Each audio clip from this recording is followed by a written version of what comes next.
Welcome to LOA Today. I'm Walt Jason. With me today, the man who is thoughts become things, neo-positivity. This is your daily dose of happy.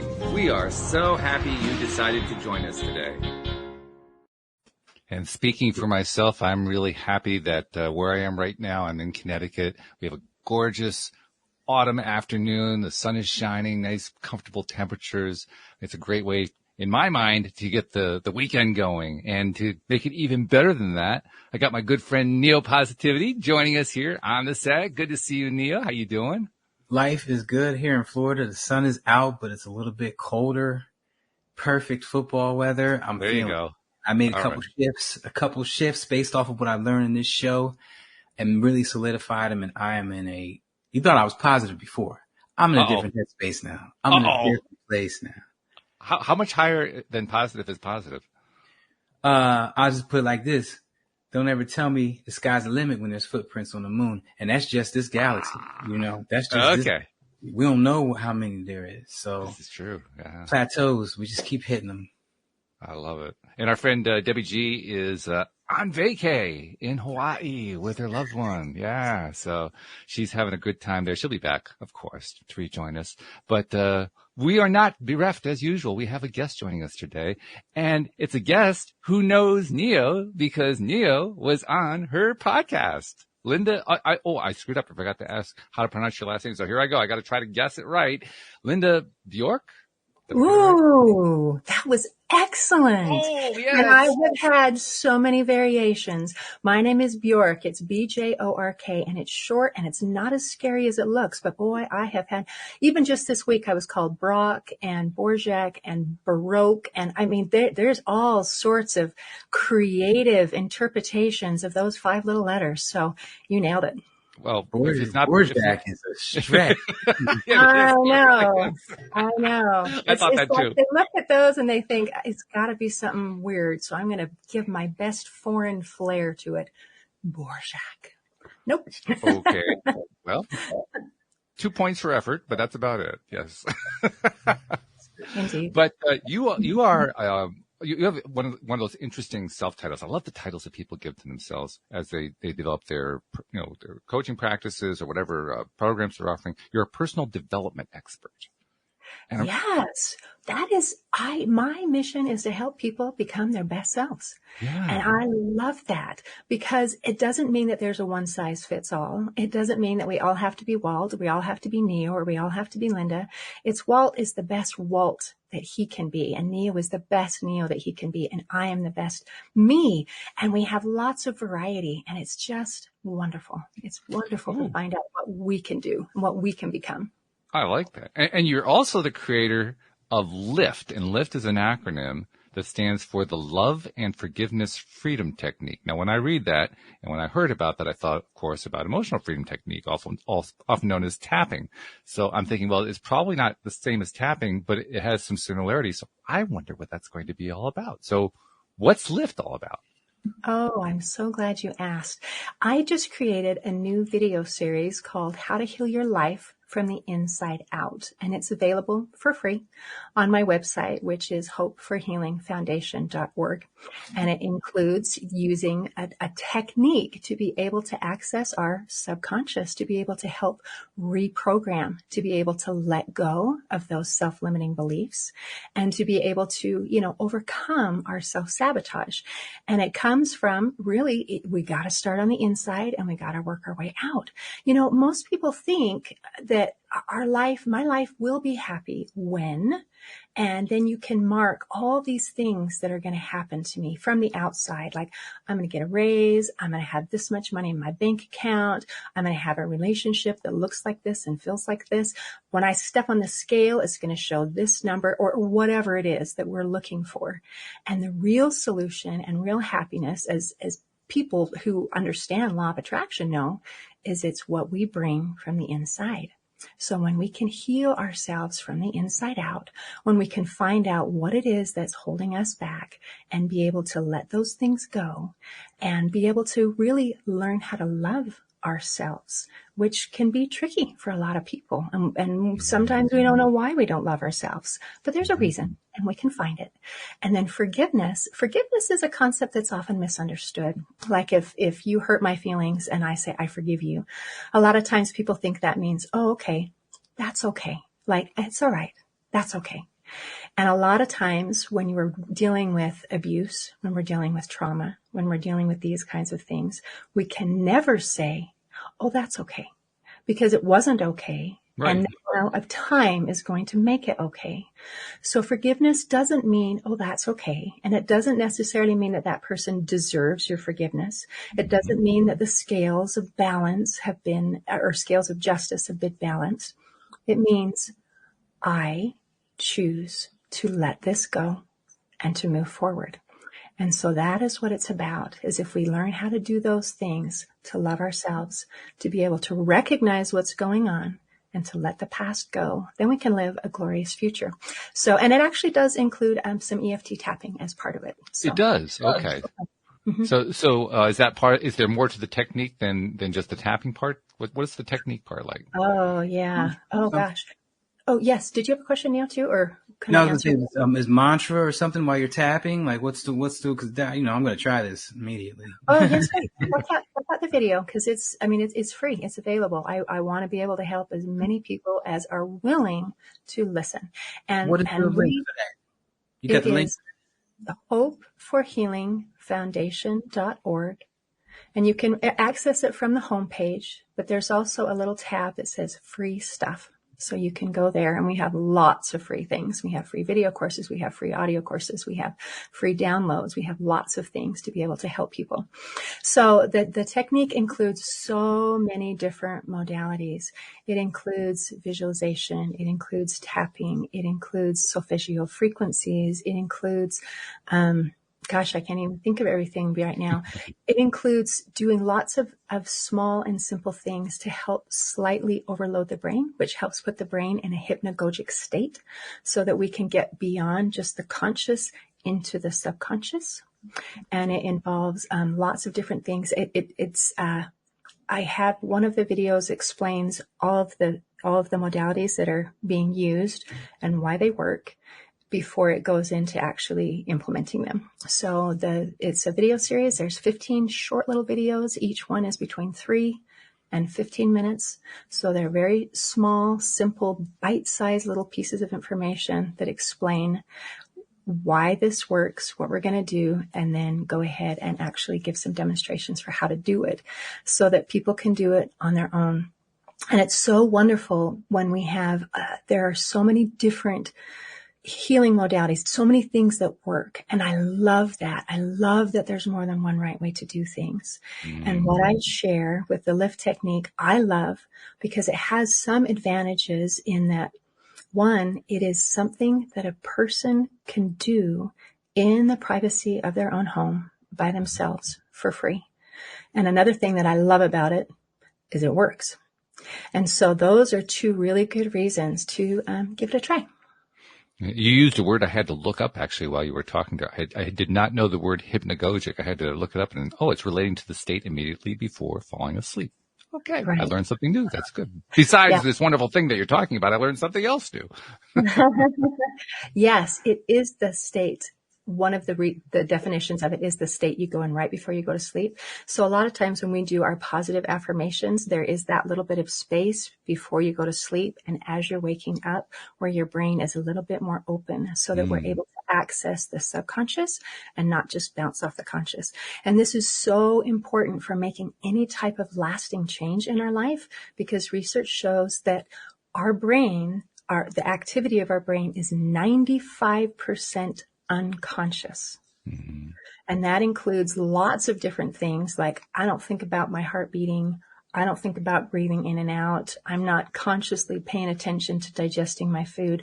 All of those things are included in our unconscious, but also that includes our subconscious programming, which we developed this when we were little. When we were tiny, when we were born, we started up with this beautiful blank slate and we paid attention. It's like, who am I? What am I like? What are my limits? What is the world like? What are other people like? How do I interact with money? How do I interact with other people? And we figure out all of these things to the best of our little minds can handle. And then for most of us, we just go ahead and lock that into place. And then we continue to use that for the rest of our lives. And that is our default mode. So whenever we react automatically to something, that is us using our subconscious programming. Our brain is so amazing. It's just so efficient. It doesn't want to say, oh, let's figure out what to do over and over and over again. It kind of puts a pattern into place and says, oh, okay, in this situation, I will respond like this. Mm-hmm. And if we're not consciously thinking of it, if we just react, that's the rub. Then that's those subconscious programs.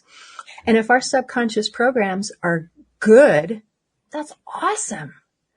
But for most of us, we have to do some upgrades throughout our life, because when we're small, when we're little kids, we either maybe have something that happened that was bad and we interpret the world from that, or we can misunderstand things that happen. And for me, that's part of why I do what I do, is trying to overcome those subconscious beliefs.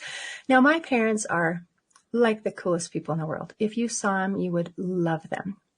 And yet, one of the things I had to overcome was childhood emotional neglect, which is so interesting because my parents are good people. But childhood emotional neglect is something that unfortunately is really easy to do. When I was 6 years old, my mother was enduring a trauma, a personal trauma in her life. And all of her focus and all of her attention was there. And my dad was supporting her. And I was invisible. And it was not that I had been invisible from birth. It was I existed and I was gone. And I was so confused. I'm this little girl. And it's like, obviously it's my fault. Oh, yeah. What did I do? It must have been really bad. And I can't figure out what it is. And I am unlovable. I am worthless. I am invisible. And then that pattern just locked into place, carried me for decades to come. And it's interesting. You can live a life when you feel like you're not good enough and when you feel like you're invisible. And, you can do good things. Sure. But then later on, I had my personal trauma that just wiped me out. And I fell into depression. I struggled with social anxiety. I thought life is no fun and I would really prefer not to play anymore. And I thought, this is my new reality. This is as good as it gets, and there's no hope for me. It felt literally like I had been dropped into this deep, dark pit where there were no windows and there were no doors and there was no way out. And I just thought, I guess my job now is to endure. And I was in that place for about 5 years, and it's not, every day is not the exact same. It kind of goes up and down a bit. And then my sister, who was at that time training to become a life coach, she invited me to come to this women's retreat. And she says, I'm going to teach people how to be happy and how to live joyful and get the most out of their life. And I've rented this condo in the mountains, and for 3 days and 3 nights, I'm going to teach people. And do you want to come? And I thought, heck no. No. Because I was struggling with social anxiety.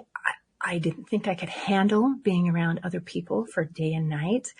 And I was stuck in a deep, dark hole with no windows and no doors. And so I thought, there's nothing you're going to tell me that's going to make any difference because I'm stuck. So I don't want to go. But even though I didn't want to, the idea just wouldn't leave my head. And I thought, well, maybe this is something that I need to do. So I gathered my courage together and I went. And I am so glad that I did, because that decision really changed my life. It was as if my sister lowered a ladder down into my deep, dark hole, and she showed me a way to climb out. And I've learned so many things from this. I've learned that healing, it's not like flipping on a light switch. It's not, it's more like a sunrise. where the change from moment to moment might be imperceptible, but it does come. And like I say, it was a ladder climbing out. It wasn't an elevator with a press of a button. I'm instantly where I want to be. It took effort. It took You had to climb out. time. Mm-hmm. But now that I'm out and I remember what it felt like to be in, I just feel so passionate about offering a ladder to anyone who feels stuck and trapped in a dark place. I need people to know that there is hope for healing. And I want them to just know, hey, you're not alone. You're not the only person who's been through this. And you don't have to stay stuck. So that's why I do what I do.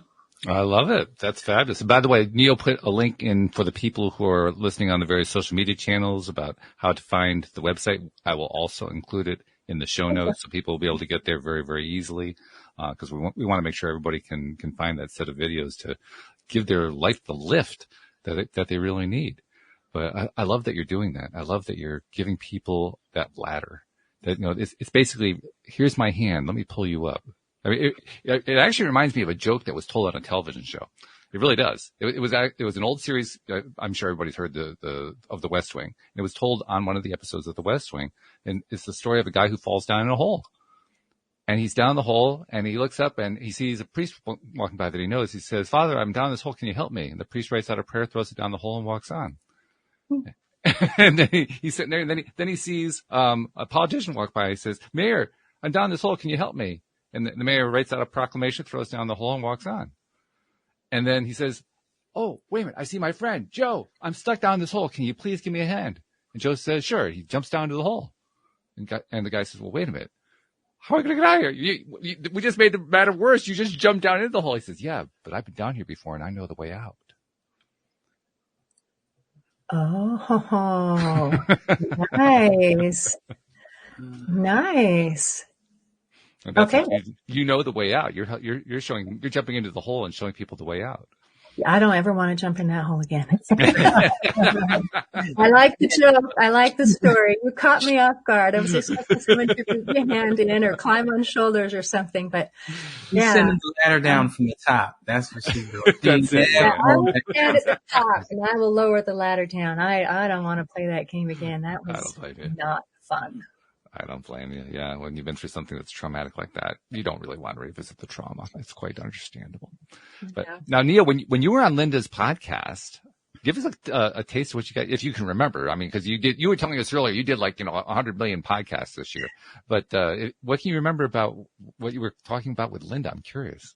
This is what I can remember about all my podcasts. That's really a shame. And I started to say this to the hosts as I went.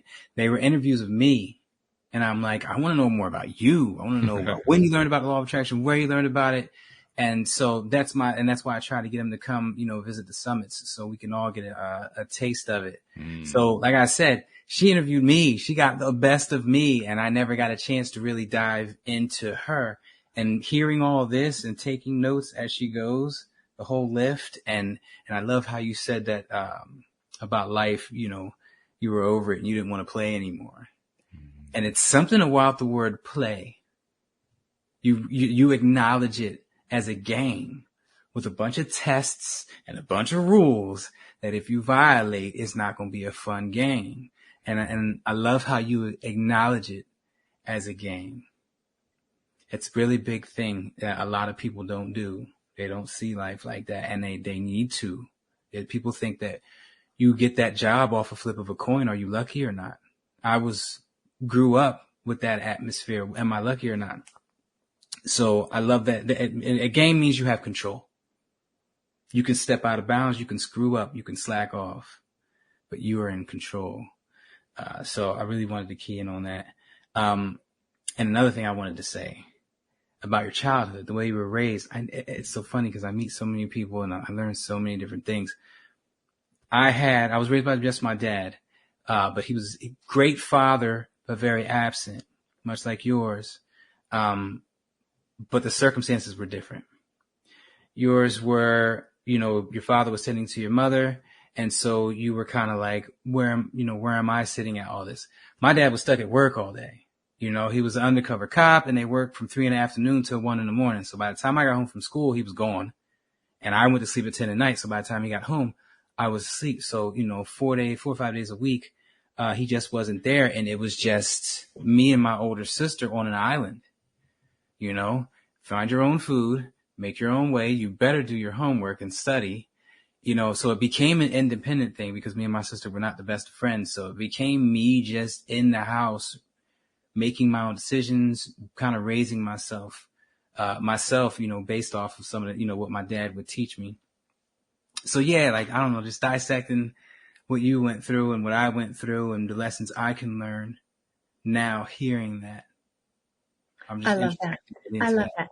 And as we talk about, there's a book called Running on Empty, which explains about childhood emotional neglect and how it fits under so many different categories. This is the kind of thing where you're watching Ferris Bueller's Day Off, for those who are old enough to have seen that sort of thing. And you've got the kid with that, his dad's got this beautiful car that all he does is rubs it with a diaper. It can happen in those kind of situations with people who are successful, people who are working hard, people who are doing their best. It doesn't mean that we didn't get anything. It just means we didn't get enough. And for a lot of us, it means we felt like we had no one to turn to, no one to talk to, no one who would listen to us, that we had to raise ourselves. And, little kids raising themselves, they do the best they can.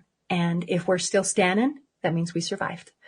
But most of us need to go back and rework some of those lessons that we learned. Because especially if it's a traumatic type of a situation, then we learn survival. We learn fear. I want to ask you real quick. I want to ask both of you before I forget this question. Yeah.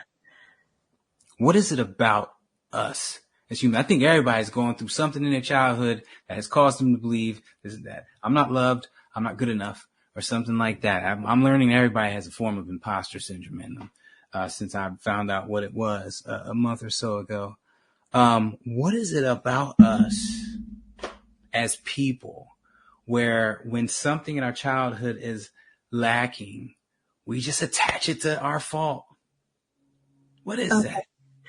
So there are different theories. If you're familiar with Dr. Gabor Mate, he talks about childhood trauma, and he has an excellent documentary. It's called The Wisdom of Trauma. And in that documentary, he explains part of the reasons why he believes that that is the case. And that is when we are children and say often the way that we maybe didn't get help or maybe even were hurt, it's by someone that we are dependent on. So if it is my father, if it is my mother, if it is my babysitter, and I'm the child, I am completely dependent on them. I have to trust that they're the good guy. I have to trust. And so if there is a fault, if there is a bad guy, it has to be me. Okay. So, when we, and it's interesting because when we're children and we're creating this kind of mind map, this pattern of who we are and what we are. And if that locks into place and then we grow up, we can have an adult body being run by this little child inside. And it's kind of like life is a car and we're driving. It's the little kid who is in the driver's seat and the adult is in the passenger or the back seat, just going along for the ride. And if we can recognize that, this is how we create cyclical generational patterns, because we can have children who are being raised by people who are in adult bodies, but they're still being run by that scared, hurting little inner child. So if we want to stop those cycles, if we want to heal, if we want to progress, then we need to put the adult in the driver's seat. Does that make sense? When we're little kids, if we're like a wounded child and then we go to adaptive child, it's like, okay. This is what life is like. This is what I need to do to survive. And then you lock that into place. Then you behave that way forever until we can go back and say, okay, where did that come from? and how do I fix it? So it's kind of like a separate DNA strand. Like our childhood has created a specific DNA and we live by it for the rest of our lives unless we choose to enlighten ourselves or whatever, however you want to refer to it. And I love that. And that's actually a good analogy. And there is, what you're saying is also not only figuratively, but a little bit literally true. If you're familiar with epigenetics, that we actually do attach to our DNA these things. And again, that becomes generational. So we can actually get to deal with, not only our crap, but our parents' crap and, grandma and grandpa's. And it is what it is. But the good news is now that we're aware of it, we actually have tools to be able to get rid of it, which is awesome. Vice versa, to flip the script, I watched Ancestry.com, those type of shows like Who Do You Think You Are, where they trace people back generations.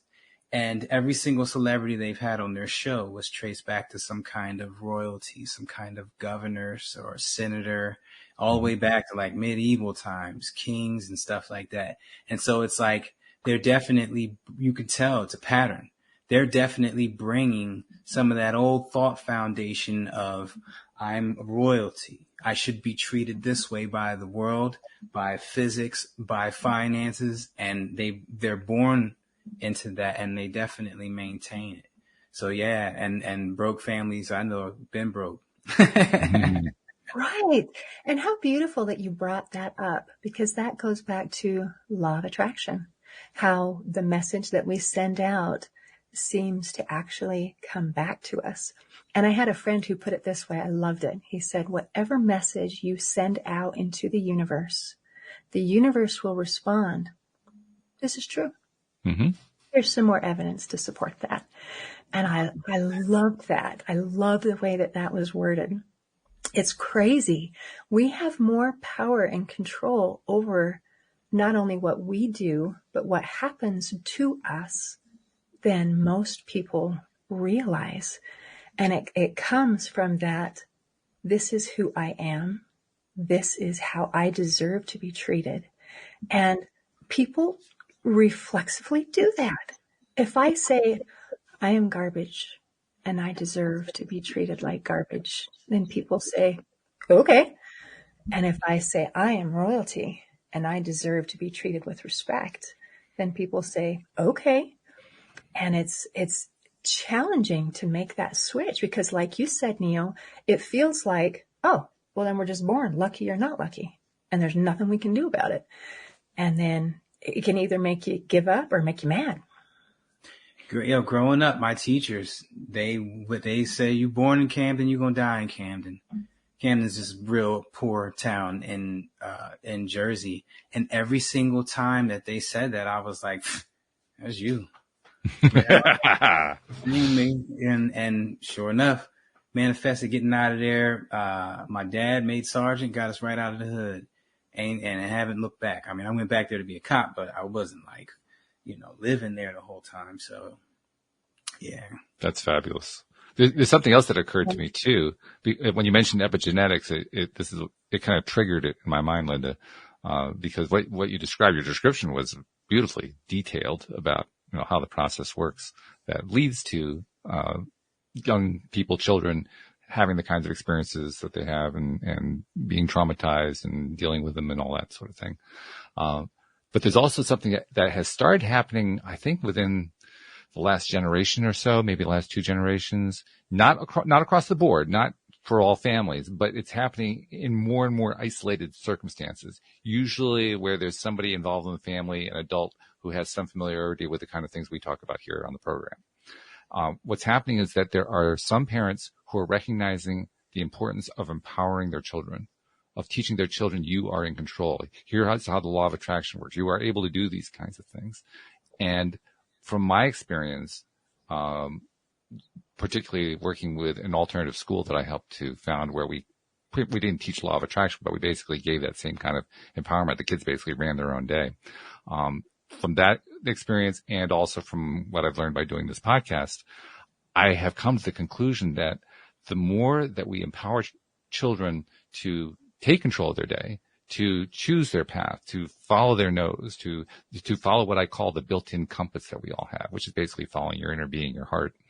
The more that children do that, the more they're able to get past these traumatic events on their own, because they feel like, well, I can do this.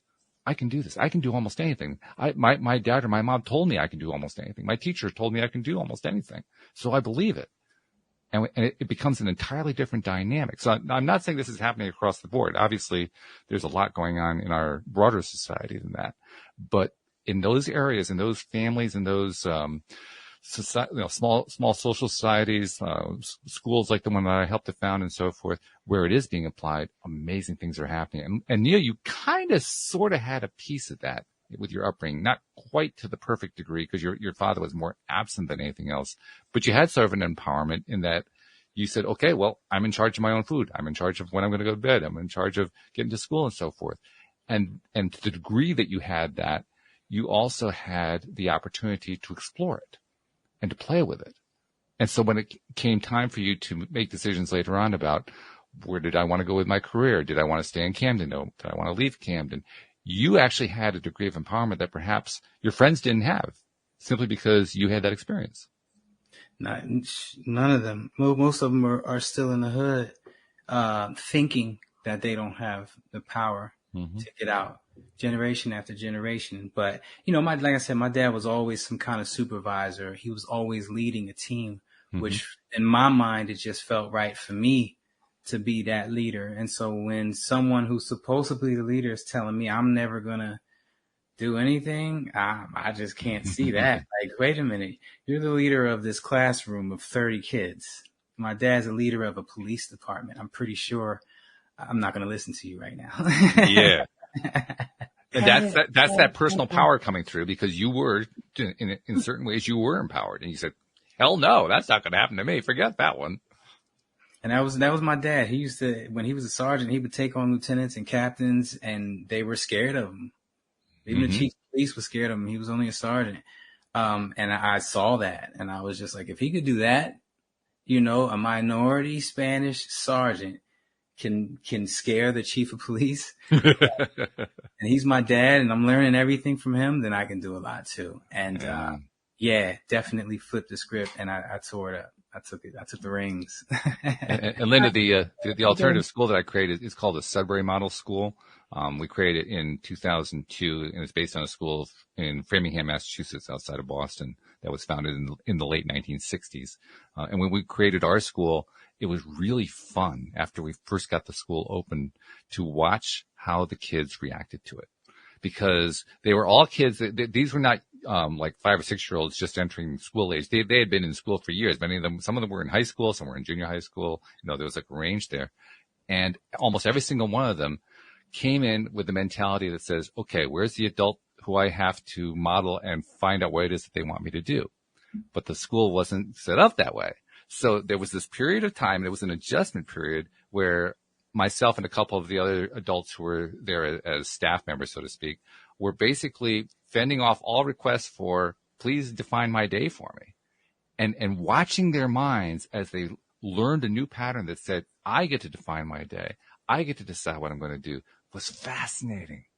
And then watching what decisions they actually made was also fascinating, because the nice thing about a kid is, even if the kid has been kind of programmed by our society, when you give them that opportunity and they're able to make that shift, which they're able to do fairly quickly compared to what an adult would do, it's you can just see how a kid can basically reprogram himself without realizing he's reprogramming himself, just by making changes. He don't got the bills and the politics and gas prices. He doesn't have all that stuff going on. None of that. Yeah. I went from, it was the second half of 5th grade. Every meal was planned for me. Everything I did after school was planned for me, to, it's all you. What are you going to do today? Mm-hmm. Because we moved into an apartment, and my dad was still putting up the hours. And that was my awakening. It was like, I got to plan this out. And without all the bills and everything, I was able to have a more pure development of how I was processing things, and got meal plans. I discovered how important it was to have meal, to have a little bit of money on you if you get caught in the streets without no food. bottled water. That's when you learn how important all this stuff is. Yeah. So yeah, I'm so happy that, that was the situation. People say, even I was talking to a female yesterday, I've been through a bunch of traumatic events. Matter of fact, Amy Joy from the movie Enough, brutalized by her husband, ran to Mexico with her kids and hid for years. But her 2 children are amazing now because of what they saw their dad do. Had that not been the situation, they might have been, whatever. So it's the good that comes out of these necessary situations. And I say necessary because I believe they couldn't have happened any other way. It was meant to happen like that. So it's the good that comes out of these. And I'm glad that it was like that. I love my dad. He's my best friend now. We talk every day. But that really made me independent. And me being independent, that took me everywhere. Still taking me places. Sure. Isn't that wonderful? Man, you guys have such great examples. So I am so delighted about your school and being able to help give kids an opportunity to be able to be in control. One thing that our normal school system does, in addition to teaching how to read and how to write and how to do some math and some history, there are some things that are either intended or unintended. It teaches us that someone else tells me what is important for me to learn. Exactly. Someone else teaches me and tells me, and I don't get to decide for myself what matters, what's important, what to do. And so that's either intended or unintended pitfall. And so how beautiful that you've been able to give people these kids a chance. And I'm delighted with their resiliency of being able to make that change. And as you were describing that period of time of uncertainty, it's like, what can I be? And it reminds me on a larger scale, like when, East Germany, the people who were there, when after freedom was allowed, there's still that, there's still a cage in your mind, even right. if it isn't there physically. So, and Neo, I loved your examples and how your father, even though he wasn't there with you physically as much as would be ideal, he was always a presence. Mm-hmm. His example, he was teaching you by his life of what was possible. And that's beautiful. And your example of enough. And when you see your mom do something and stand up for herself, it's like it gives you permission of, sometimes we set kind of a roof over our head, like we can't do or be anything more than our parents. So if my dad does something awesome, if I see my dad respected, then that means I can be respected. If I see my mom stand up for herself, then that means I can stand up for myself. It's interesting, but we're looking for, what are my limits? What am I supposed to do? And if those limits are removed, or if we see an example of someone doing something good, then it feels like we have permission and the capability of doing it. And that just opens doors. By the way, there's something else I wanted to tell you about, because Neil, you mentioned how they didn't have the responsibility for paying the bills and so forth, but as it turned out, they actually did. And there's a really interesting story that goes along with this. Right after we opened the school, now of course we actually opened September 11th, 2002, so 1 year to the day after the tragic event. And that was deliberate. That was chosen by the kids, by the way. They wanted to make sure that there was a different association with the date September 11th, so they wanted to open on that day, which was really interesting. Nice. But within about a month after we opened, we were using the facilities of an Episcopal church, a church school type facility. So we were using that facility. And three of the kids, there was a 12-year-old girl and two 13-year-old boys. They were kind of romping around and just roughhousing in the nursery room where they had the cribs, right? And one of them jumped into the crib and broke through the crib and broke the crib, right?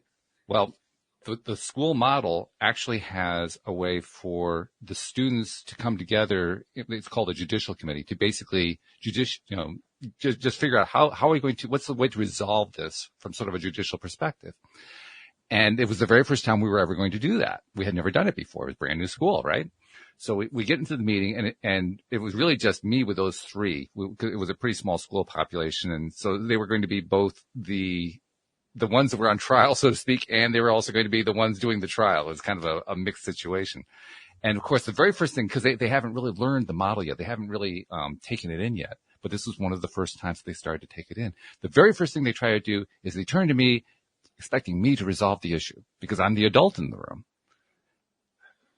And they would, you know how kids are, right? They will find all different kinds of ways to sneak it in through the back door to kind of come at you. You know, you're the one who's got to solve this one. And I was doing everything I knew how to do to just keep my mouth shut and refuse to do anything. And you could see the frustration on their faces because I wasn't solving their problem for them.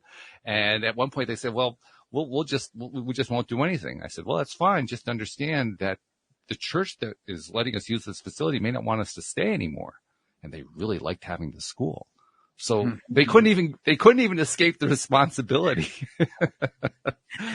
And they finally worked it out. They finally figured out they decided they were going to approach the church board, apologize for what had happened. They were going to raise some money to get the thing fixed. They figured the whole thing out. But watching how they did that was fascinating because first they had to unlearn all the previous expectations, and then they had to kind of feel their way together. One of the kids would suggest one thing, another one would suggest another one. It was like a brainstorming session among people who had never done this thing before. Really, really interesting to watch. That's beautiful. Yeah. And how amazing that you were able to keep quiet and allow. It took discipline, let me tell you. Because the natural response is to jump in and try to fix things. That's right. Yeah. We call that enabling. That's right. That's exactly what it is. I'm not a fan of it. No. Not a fan of it at all. Just for personal development. Let people learn on their own sometimes. When it's time to step in, it's time to step in. But until you hit that mark, wait on the sidelines and watch and let people learn. Because it's challenging because we don't always know where the line is. And the way we defined it in that school was the line was that the adult was there to be a resource because we didn't expect the kids to understand how everything could possibly work. So if they had questions, well, how do you do something like this? How do you do something like that? That was my job to help explain how that kind of thing happens. But that was the limit. That's everything else was up to them. It doesn't get physical. As long as nobody starts getting ready to go to blows. Right. You let them ride out. Right. Yeah. You want to keep it safe, but you want to give them the opportunity to just stretch their wings. I love that you brought up the word enabling. That is, I think, a very common problem that people who mean well default to. Mean well. And so we have this idea of we're going to, and it fits into welfare models a lot, where I would, if my desire is for all children to be fed, and my desire is that there's, peace and prosperity, the desire is good, but the method has to actually produce the desire. That having good intentions, unfortunately, is not enough. And a lot of the things that we do in trying to step in and solve other people's problems, which looks compassionate, it looks like you're doing a good thing, actually strengthens the cage that the people are in to keep them in that place of poverty. And it might be physical poverty or poverty of mind or poverty of spirit, where the message is, I can't do it by myself. Someone else has to save me. I don't have any power. Someone from the outside has to come in. So I'm so glad you brought that up. I posted a reel the other day. The guy said something like, I asked God for strength and he gave me challenges.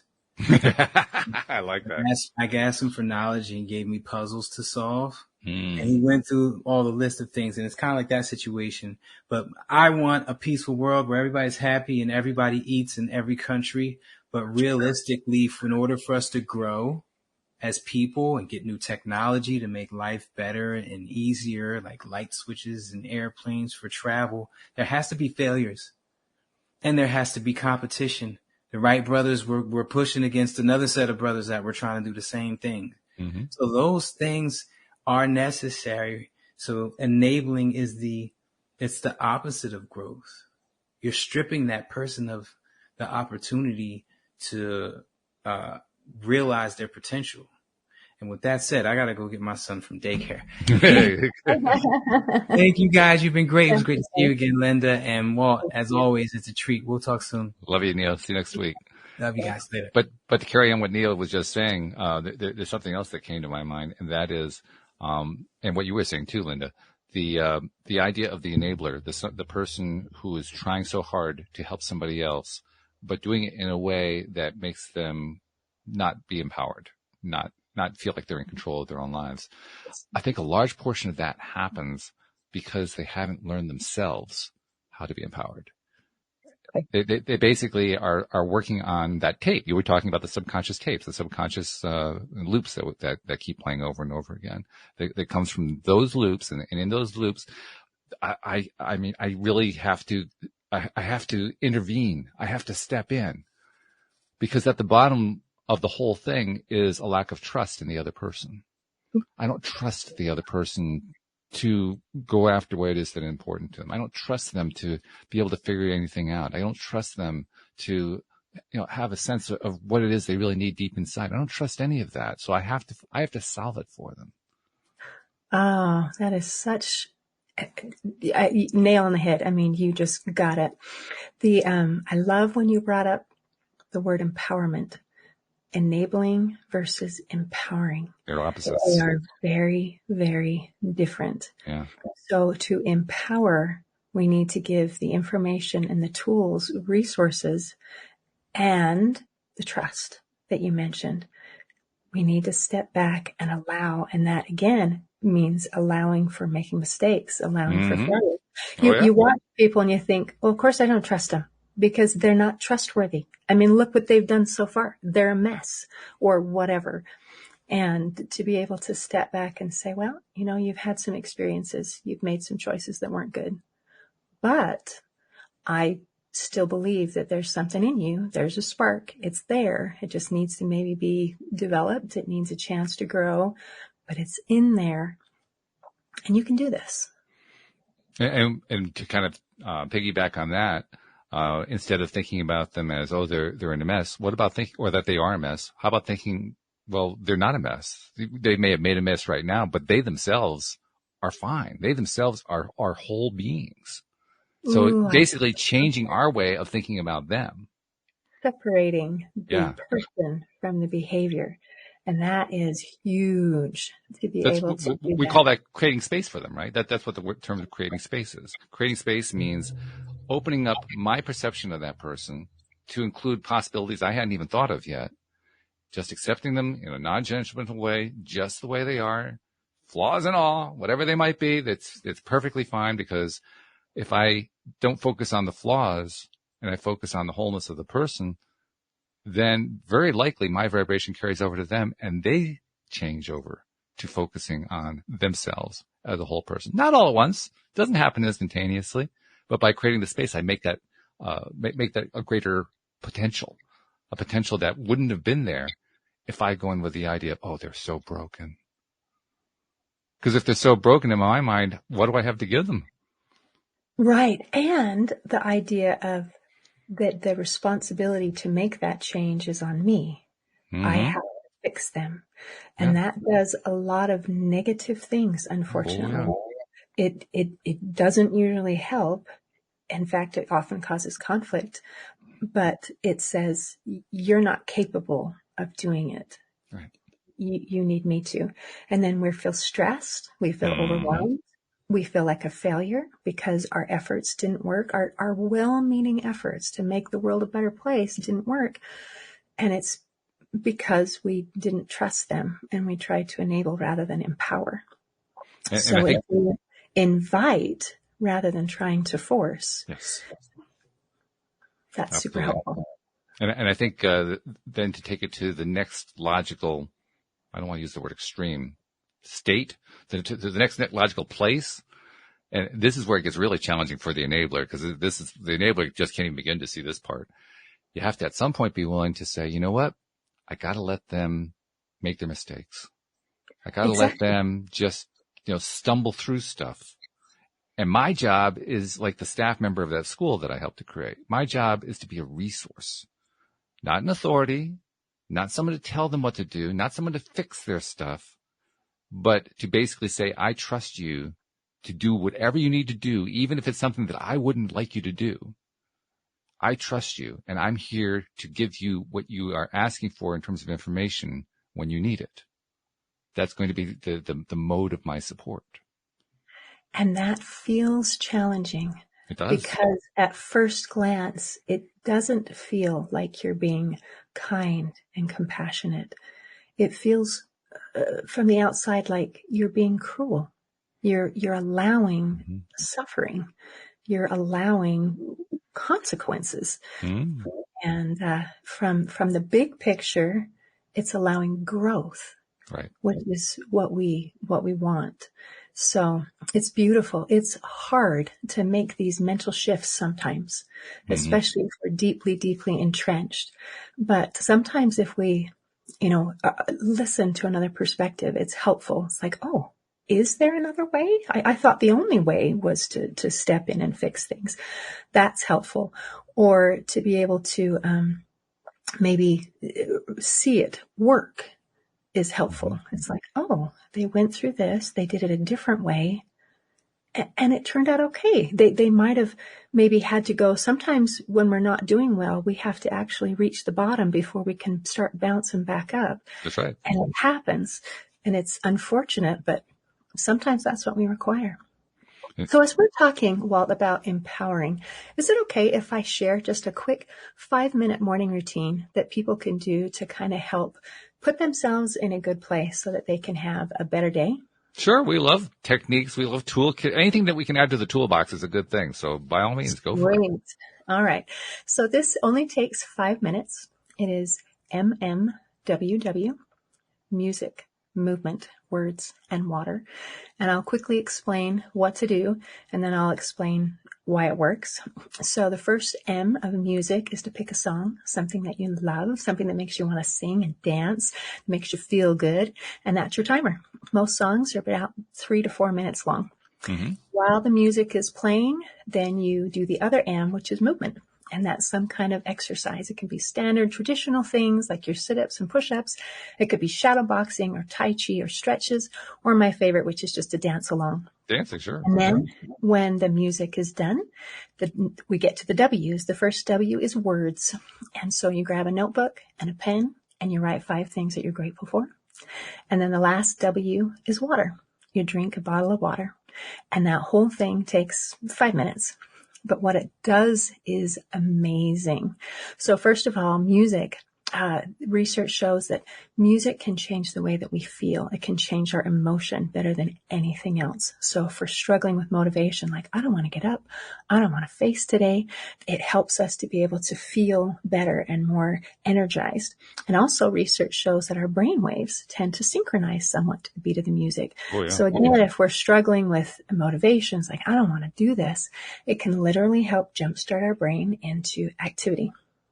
And then by having the movement does so many things. It helps to increase and improve our level of energy. And it helps us to be able to, it affects the chemistry in our body. It lowers the stress chemicals, the cortisol, and it helps to increase the levels of those feel-good hormones, our dopamine and oxytocin and all these kinds of things, so that we feel better. And it also helps to relax muscle tension. And so it does all these wonderful things to give us this boost of power for the day. Then for words, writing in a gratitude journal, I used to think, well, that's nice for those fluffy little, Pollyanna people who like to do that sort of thing. But for real people with real problems, there's really no point. But there has been so much research on what gratitude does for our brains and for our mood. First of all, it helps to stimulate the prefrontal cortex area of the brain where our conscious thought and our decision making takes place, which is so helpful. It helps us to be better able to act rather than to react. It helps us to be conscious rather than just subconscious.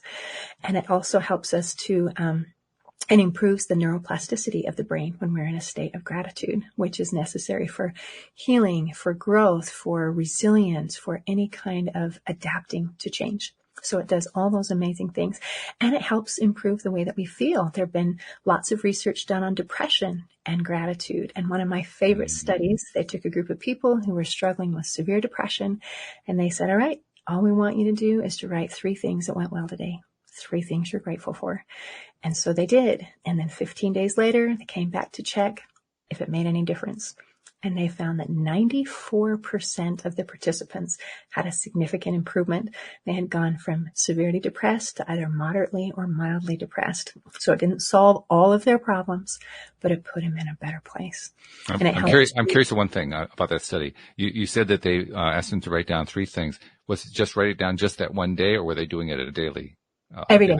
Every day. Okay. That's a good question, because doing something once is not going to magically, it's not like a magic wand. It's, these things are. Well, you're reprogramming. Right, for sure. And then the last W is water.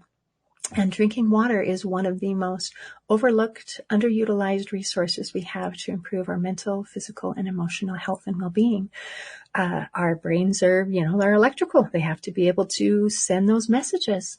And also, since our brain is about 73% water, then, research shows that if it's dehydrated at as little as 1%, it starts to affect our mood and our function. So these are some simple things we can do. A power-packed 5 minutes that can help us have a good day every day. I like that a lot. There's something else that I learned just recently. I didn't know this, and maybe you did, because based on what you're saying there, you could very well have known this, but I didn't know this. When we go through a situation or a circumstance where we're very depressed, very much in despair and so forth, among other things, we're experiencing stress, and the cortisol experience that comes along with that combined with the deep, powerful negative emotions dehydrates us. The emotions dehydrate us. Ooh, did not know that. Ooh, how exciting. I love learning new things. And in fact, I went through an experience recently that I'm going to detail on a future show where I experienced just that. And I realized after, this was a friend of mine who's former co-host, actually, Cindy Chavez. She was telling me about this.